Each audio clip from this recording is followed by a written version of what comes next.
টিউটোৰিয়েললৈ সকলোকে স্বাগতম জনাই আজিৰ ভিডিঅ'টো আৰম্ভ কৰিবলৈ লৈছোঁ। আজি আমি মহাকৰ্ষণ এই পাঠটোৰ দ্বিতীয় পাঠটো আলোচনা কৰিম। আৰু মোৰ চেনেলত যদি কোনোবা নতুনকৈ আছে মোৰ চেনেলটো ছাবস্ক্ৰাইব কৰিবা, লাইক কৰিবা, শ্বেয়াৰ কৰিবা আৰু কিবা অসুবিধা থাকিলে কমেণ্ট বক্সত জনাব পাৰিবা।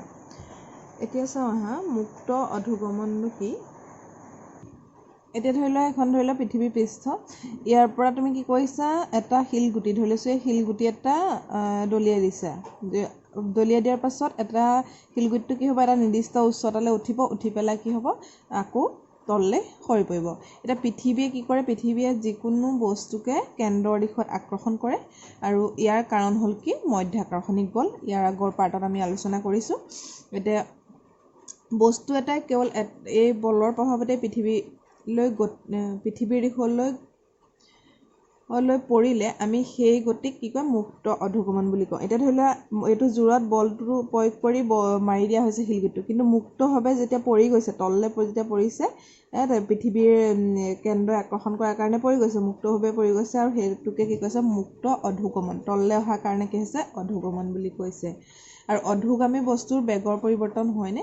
এতিয়া অধোগামী বস্তুৰ গতিৰ দিশৰ কোনো পৰিৱৰ্তন নহয়, কিন্তু পৃথিৱীৰ আকৰ্ষণৰ বাবে কি হয়, বেগৰ মানৰ পৰিৱৰ্তন ঘটিব। এতিয়া বেগৰ পৰিৱৰ্তনৰ লগত ত্বৰণ জড়িত হৈ থাকে, এইটো আমি আগতে পাইছোঁ। এতিয়া বস্তু এটা পৃথিৱীৰ দিশলৈ পৰিলে তাৰ লগত এটা ত্বৰণ জড়িত হৈ থাকে। এই ত্বৰণৰ উৎপত্তিৰ কাৰণটো কি, পৃথিৱীৰ মধ্যাকৰ্ষণিক বল, যিটোৱে আমাক টানি থাকে, বস্তুবিলাকক টানি থাকে প্ৰত্যেকটো বস্তু। সেইবাবে এই ত্বৰণক কি বুলি কয়, মধ্যাকৰ্ষণ বলৰ বাবে হোৱা ত্বৰণৰ বাবে কি কয়, ইয়াক মধ্যাকৰ্ষণিক ত্বৰণ বুলি কয়। আৰু ইয়াক ইংলিছত এচিলাৰেশ্যন ডিউ টু গ্ৰেভিটি বুলি কোৱা হয়। আৰু ইয়াক জি আখৰেৰে সূচোৱা হয়। ইয়াৰ মধ্যাকৰ্ষণিক ত্বৰণটোক স্মল জিৰে সূচোৱা হয়।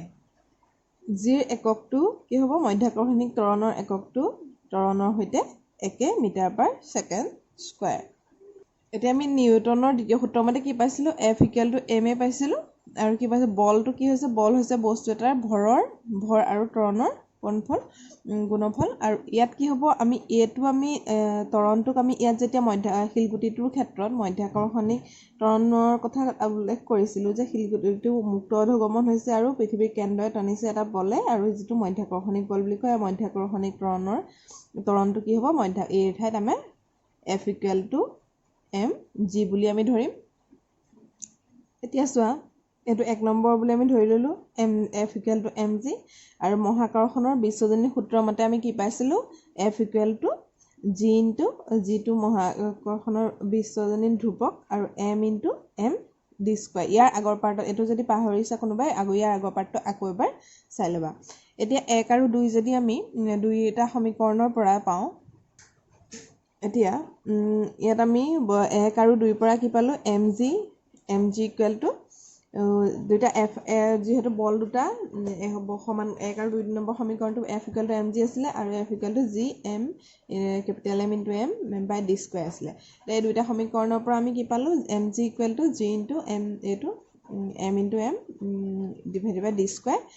ইয়াৰ পৰা mটো এইফালে লৈ আহিলোঁ, জিটো ৰাখিলোঁ, যিহেতু জিৰ মানটো আমি উলিয়াব লাগে। এতিয়া G(m)/d², m কটাকটি গ'ল। ইয়াত m হ'ল পৃথিৱীৰ ভৰ বুলি আমি ধৰোঁ, আৰু d হ'ল বস্তু আৰু পৃথিৱীৰ মাজৰ দূৰত্ব। এতিয়া তোমালোকে কিতাপখন চোৱাচোন, এইখিনিলৈকে মই লিখি দিছিলোঁ। এতিয়া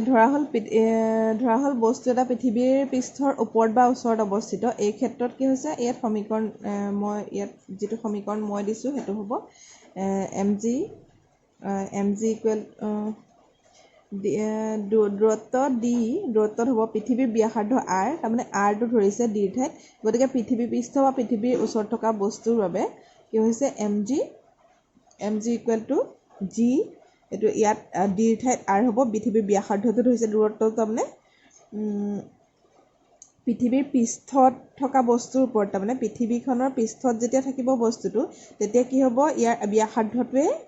যিহেতু কেন্দ্ৰলৈহে মধ্যাকৰ্ষণিক বলটো হ'ব, ইয়াৰ ব্যাসাৰ্ধটোৱে হ'ব। কিন্তু বহুত ওপৰত থাকিলে কি হ'ব, সেইটো d বুলি ধৰিছে, আৰু ইয়াত r ৰ মানটো বহাই দিছে। পৃথিৱী সম্পূৰ্ণ গোলাকাৰ নহয়,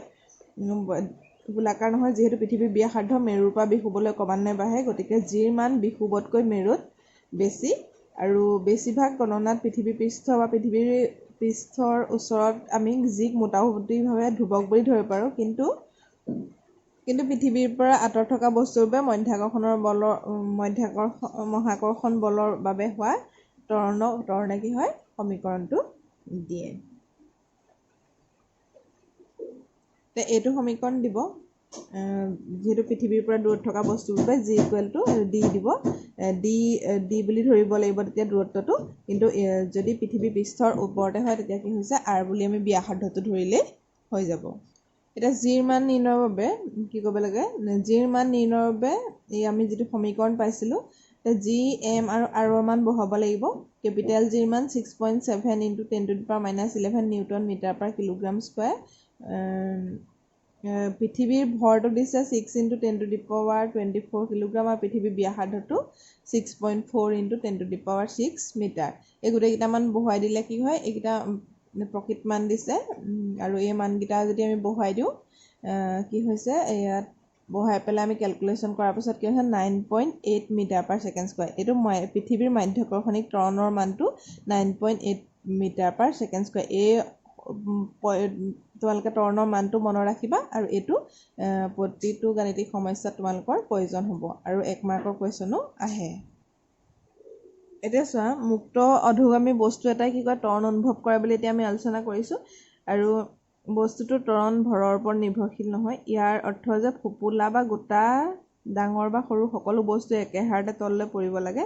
শুনা যায় যে গেলিলিওৱে কি কৰিছে ইটালীৰ পিছা নগৰৰ হেলনীয়া স্তম্ভৰ পৰা বিভিন্ন বস্তু পেলাই ইয়াৰ সত্যতা প্ৰতিপন্ন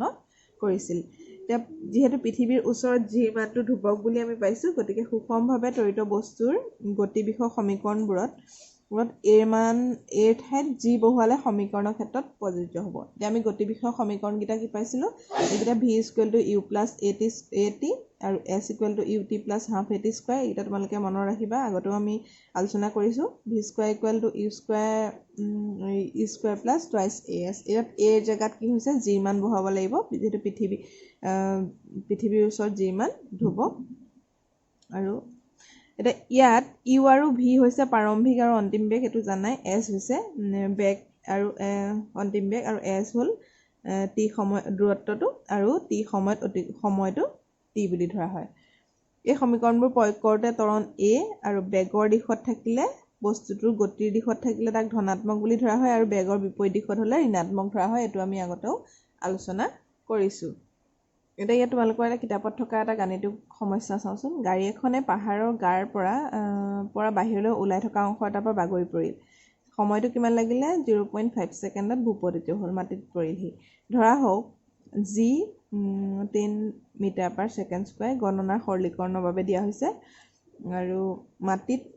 9.8 আছিলে যিহেতু 9.8 মিটাৰ পাৰ ছেকেণ্ড স্কোৱাৰ হয় সেইটো আমাৰ গণনা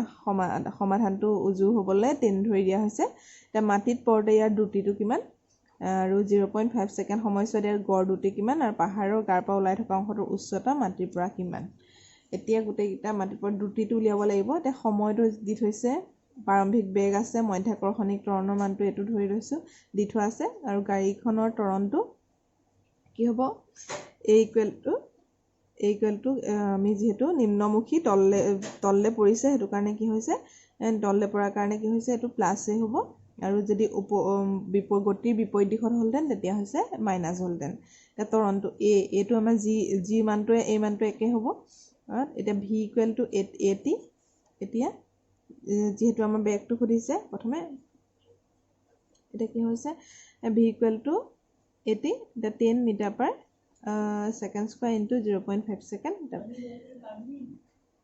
ইয়াত ভি ইকুৱেল টু আমি u plus a t square সমীকৰণ হ'ব ইউটো যিহেতু 0 কাৰণে কি হ'ব v equal to a t হ'ব আৰু ইয়াত এ টিৰ মান বহালোঁ এই মানে ইয়াত জি মানটো একেটাই এতিয়া কি হ'ব 5 মিটাৰ পাৰ ছেকেণ্ড হ'ব এতিয়া দ্ৰুতিটো কি হ'ব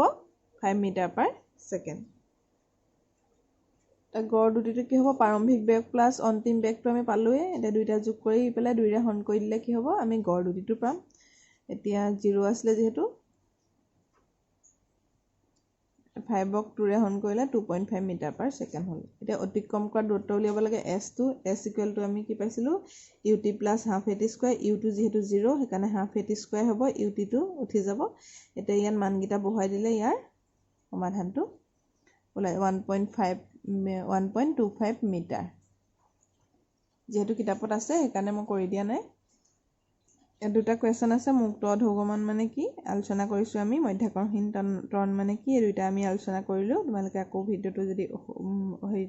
বুজি পোৱা নাই তেতিয়াহ'লে আকৌ এবাৰ চাবা আৰু আজিৰ ভিডিঅ'টো ইমানতে সামৰিছোঁ মোৰ যদি ভিডিঅ'টো চাই ভাল লাগিলে তেতিয়াহ'লে লাইক কমেণ্ট শ্বেয়াৰ কৰিবা ধন্যবাদ